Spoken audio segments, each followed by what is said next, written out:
of civilizing mission vis-a-vis someone else. It's within Europe, people understanding that some parts of Europe are more civilized. Other parts of Europe, northern Italy over southern Italy, the western parts of Germany over the eastern parts of Germany. I mean, each country has this story. So the civilizing mission, somehow the moving history along, has this racist, absolutely has this racist story in the imperial context.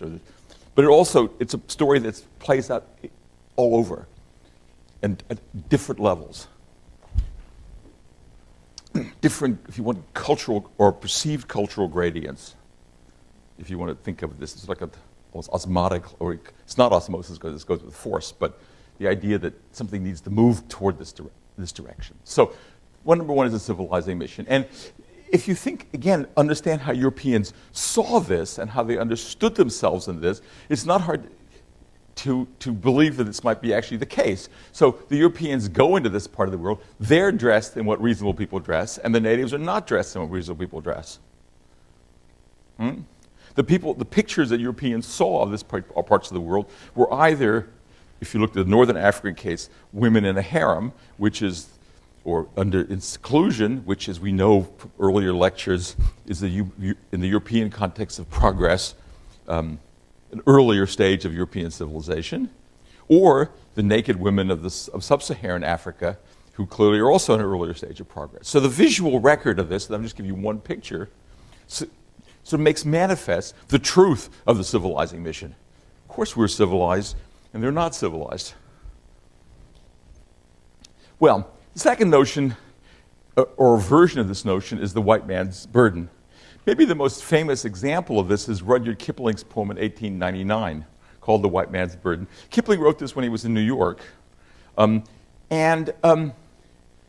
Kipling was not unlike some of the liberal supporters of the war in Iraq, who believed that as a dominant power, the United States in the 21st century needs to project the beneficence of its power and should invest a great deal in the remaking of this case of Iraq.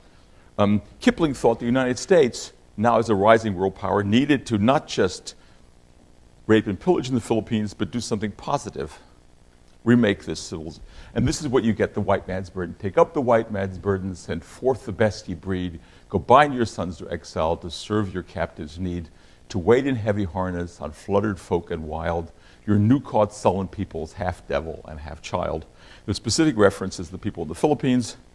The poem gets darker.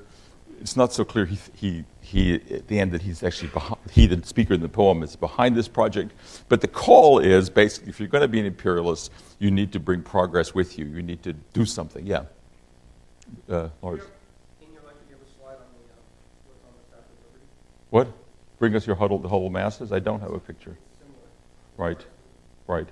Well, it's the immigrant story. The Americas obviously part of this notion. It's almost like he's making a play off the immigrant story. Right, but just so that you hear the point, Lars said the story of bringing immigrants to America is bringing them to the land of liberty is part of the story of progress. But let me just say that Britain was the country, all of Europe, which sort of defined itself nationally as a land of political exile. It's no accident. You probably all know that Karl Marx worked in Britain, and Lenin worked in Britain, and many of the Russian revolutionaries of 1848 worked in Britain, because Britain understood itself. We're the land of liberty. We're the place where slaves were first free. We're the place where the people from the more benighted parts of Europe and the world can come and express their ideas freely. Right? But this is a little different. This is sort of saying the rest of the world is actually half child and half devil. And given the Europeans have and Americans who are part of this European world, have the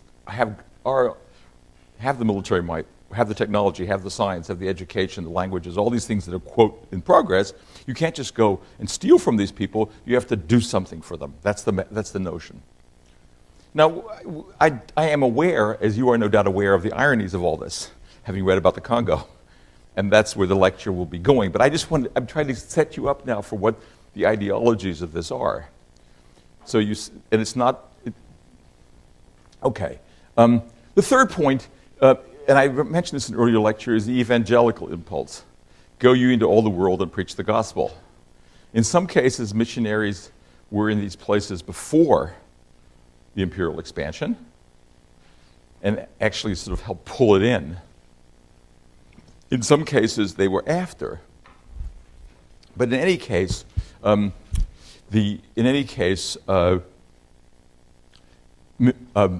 missionaries went either before or after these powers. I just want to go on the white man's burden part. It's not as if people didn't understand the irony of this. E.D. Morel who you read on the Congo, wrote a wonderful parody on this called The Black Man's Burden. And in this Black Man's Burden, he talks about what of that other burden, not our own self-imposed one, which national and racial vanity may well overstress, but the burden we have laid on others in the process of assuming ours, the burden which others are bearing now because of us. Where are they whose shoulders have been bent beneath its weight in the dim valleys of centuries, vanishing into nothingness, pressed and stamped into the earth on which we set our conquering seal?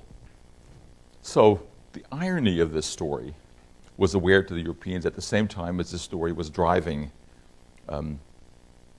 was helping to drive the expansion into time.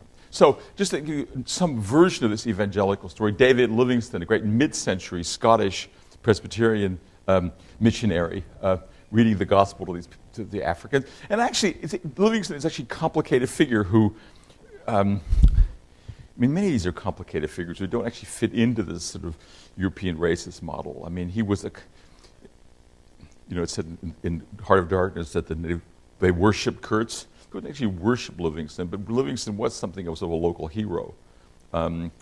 Livingstone was not quite imperialist enough for some people who wanted to use him for more imperial enterprises. But I have just a picture to show you here, just the contrast, the European dress, reading a Bible to the black folks, and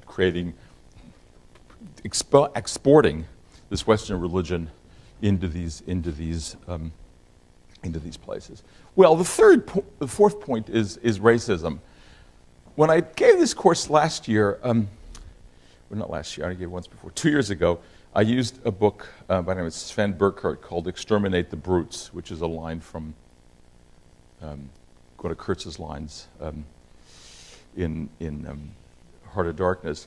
That book argued basically that this whole thing can be understood as simply a consequence of European racist ideas, and particularly of Darwinian ideas.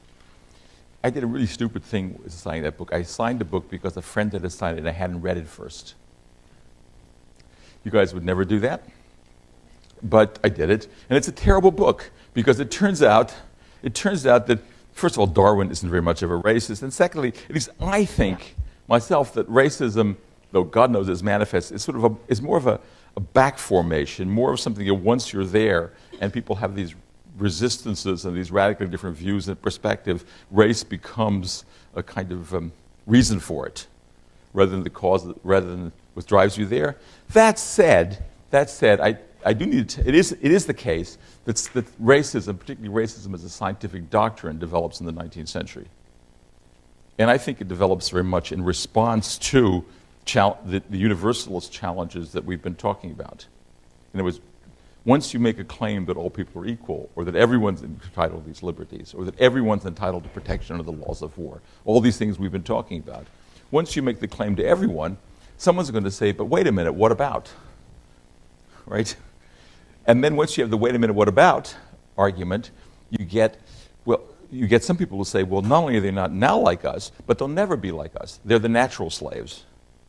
So scientific racism, we'll talk to you about in a second, is basically the modern scientific version of the Aristotelian story that I told you earlier. There's such a thing as natural slaves, right? So we've met this before. We're just seeing it. We're seeing it in a new and newly elaborated way. So what you see is actual studies of this. And so this is the great era in which anthropologists started to go out and measure people's faces. And what they basically said, you notice face a little flatter, your face a little rounder. We can go around the room, each of us have a little different, my cheekbones a little higher. We can all go around, and each of us, supposedly, all of these things, and it's actually true that these measurements do vary. I mean, in other words, there are racial there's not races set categories, but people do look different around the world, obviously. But this gets to be reified in these scientific